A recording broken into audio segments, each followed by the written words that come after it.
Hago nag-end live na ko. Yan ang ginagawa nila ngayon. Hakika. Uy, Paldo! Paldo si Wanafly!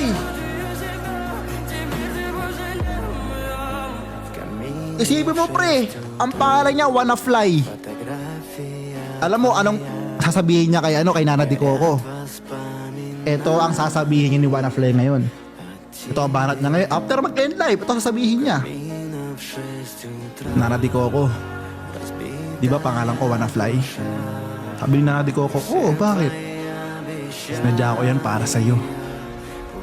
Kaya irandalhin sa langit kahit nasa kama lang tayo. Putang ina mo ba?